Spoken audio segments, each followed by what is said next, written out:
Today, we are going to one of the most visited cities on earth, New York.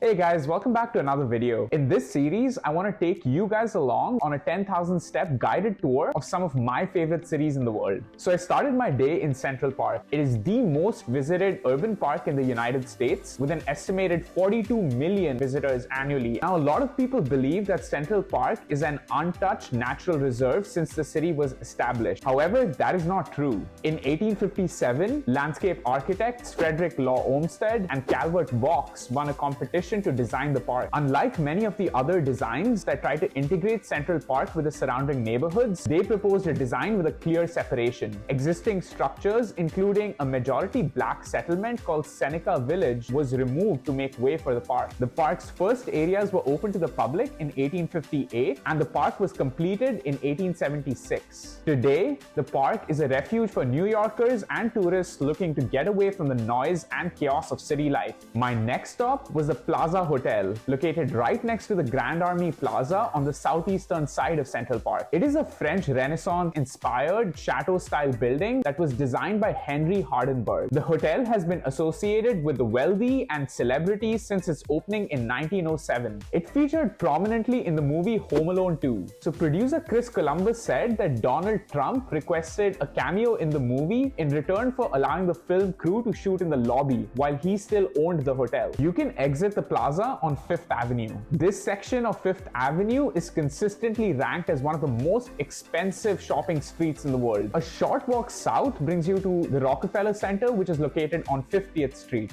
John D. Rockefeller Jr. was the main person behind the construction of the Rockefeller Center. It is described as one of the greatest projects of the Great Depression era. The original center has several sections, including Radio City Hall and 30 Rockefeller Plaza, also called 30 Rock. 30 Rock forms the centerpiece of the Rockefeller Center. This 66-story, 850 feet tall building was designed in the Art Deco style by Raymond Hood. This iconic photograph depicts workers resting for a meal during the construction of 30 Rock. From here, I walked to Bryant Park on 42nd Street. In 1883, plans emerged to build a library in Bryant Park. This library is now the main branch of the New York Public Library system. The western half of the park has a lawn, shaded walkways, and amenities such as a carousel. Just a block west of the park lies Times Square. It is one of the busiest pedestrian areas in the world and also the hub of the Broadway theater district. Times Square is one of the world's most visited tourist attractions, drawing an estimated 50 million visitors annually. It is brightly lit by numerous digital billboards and advertisements. I was quite hungry at this point, so what better way to satisfy your hunger than a New York slice at Joe's Pizza. Joe's was founded in 1975 by an Italian immigrant originally from Naples, Italy. In the 2004 film Spider-Man 2, Peter Parker is working at Joe's Pizza as a delivery boy. This pizzeria has gained notability since its appearance in the movie. I got the veggie and pepperoni slices here. Both were delicious. As you walk down Broadway to 34th Street, you will find Macys' flagship store. As of 2015, Macys was the largest US department store company by retail sales. It occupies the entire block except for a small pre-existing building on 34th Street and Broadway. This 5-story building was bought by a Robert H. Smith. He did this to get in the way of Macys becoming the largest store in the world. It is believed that Smith was acting on the behalf of Siegel Cooper. They had built what they thought was the world's largest store on 6th Avenue in 1896. A short walk west on 34th Street brings you to Madison Square Garden. It is colloquially known as the Garden or by its initials MSG. It is also known as the oldest arena in the NBA and the second oldest arena in the NHL. It is actually the 4th venue to bear the same name. As of 2016, MSG is the second busiest music arena in the world by ticket sales. Including 2 major renovations, its total construction cost was $1.1 billion. From here, I continued on 34th Street to Hudson Yards. Hudson Yards is a real estate development that sits over a storage yard for Long Island Railroad trains. The first of its 2 phases opened in 2019, comprising a public green space, residences, a hotel, office buildings, and a mall. The vessel, an art installation that was designed by Thomas Heatherwick, is located at the center of the plaza. It has been informally dubbed as the shawarma by New Yorkers. At this point, I was approaching my 10,000 step mark.